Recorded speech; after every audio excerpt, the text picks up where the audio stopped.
A sting operation is a deceptive operation designed to catch a person committing a crime. Sting operations have been around for decades, and many claim that they have prevented potential criminals from carrying out deadly crimes. However, many ethical issues arise when discussing sting operations. One point of concern is the concept of entrapment. Law officials must be certain not to provoke the commission of a crime by someone who otherwise would not have done so. Additionally, a rising concern is the fabrication of sting operations and the target groups selected for these operations in the aftermath of 9/11. The graph pictured represents the increased number of terrorism-related defendants for jihadists, a radical sect of the Islamic religion, in the decade following the September 11, 2001 terrorist attack.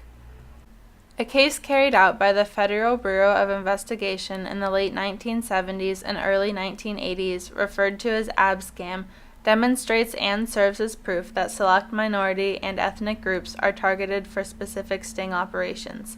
The name Abscam originates as a contraction of the words Arab scam, but after hearing complaints from the American Arab Relations Committee, FBI officials tried to cover their tracks in saying that Abscam is a contraction of the words Abdul Scam, which was the name of the fictitious company used in the sting.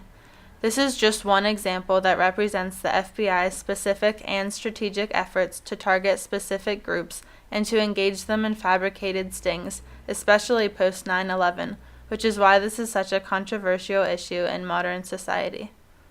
Following the events of 9/11, the FBI shifted its allocation of resources, focusing on counterterrorism instead of traditional crime investigations.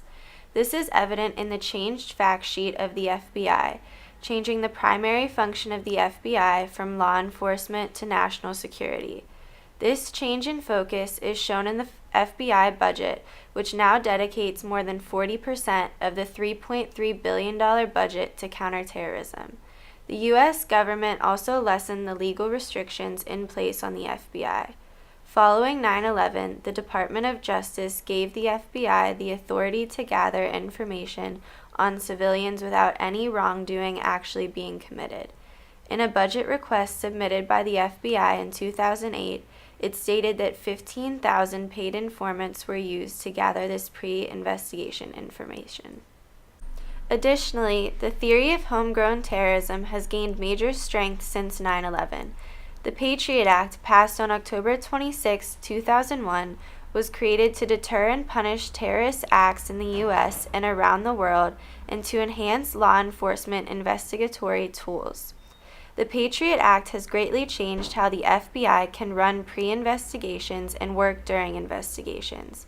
These changes include the ability for federal judges to issue search warrants that go outside of the judge's district when the case involves terrorism, and the ability to use court-approved wiretaps. Furthermore, the creation of the Department of Homeland Security in 2002 emphasized the commitment that the U.S. government had following the 9/11 attacks to national security. You could look at any of the people who almost succeeded in killing masses of human beings and said, well, if we'd seen them at first, we would have said he's a loser with no capability.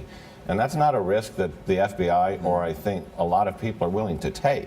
Secretary of Homeland Security Janet Napolitano was quoted as saying, "One of the most striking elements of today's threat picture is that plots to attack America increasingly involve American residents and citizens. Because of this fear of homegrown terrorism, Muslim Americans have been the focus of many sting operations. One way in which these Muslims are targeted is through a program called domain mapping, in which the FBI maps places in America where religious and ethnic groups live together using the ideology that terrorist and criminal groups target ethnic communities for victimization or recruitment." Because of the new tactics and methods used by the FBI has increasingly been faced with consequences. Past cases dealing with the FBI's unlawful transgressions have had little to no success in delivering any kind of punishment to the Bureau.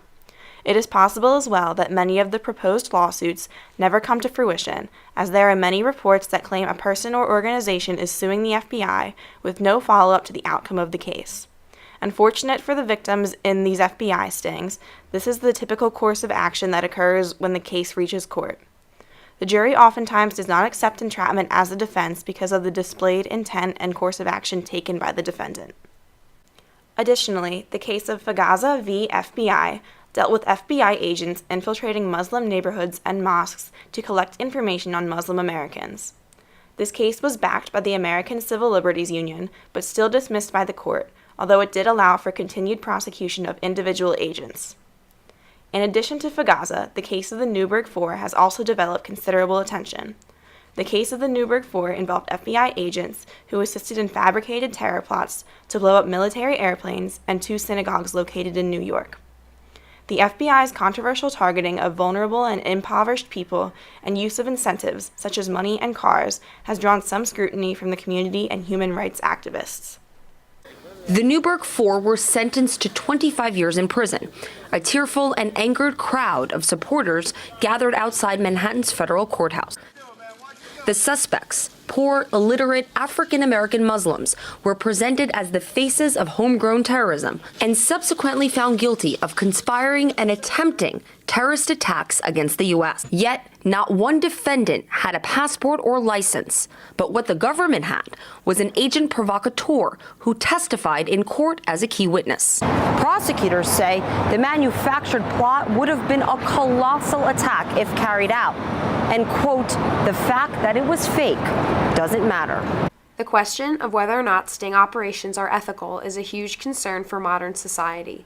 Once a plan is laid out for a sting operation, it is very easy for officials to cross the fine line into entrapment, or to influence a person or group to commit a crime that they otherwise would not have committed.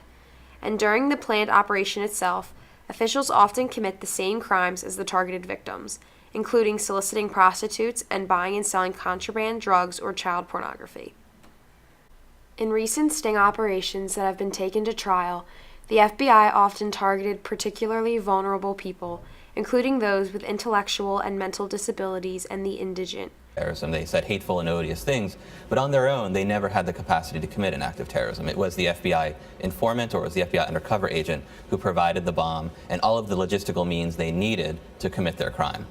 Additionally, a report released from Human Rights Watch highlights how FBI sting operations are consistently over-aggressive and premised on racial profiling of Muslim communities.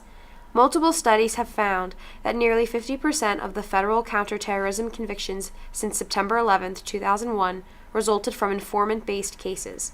Furthermore, almost 30% were sting operations in which the informant played an active role in the underlying plot, which means that FBI involvement has been the method of choice for nearly a third of federal terror convictions and therefore plots post 9/11.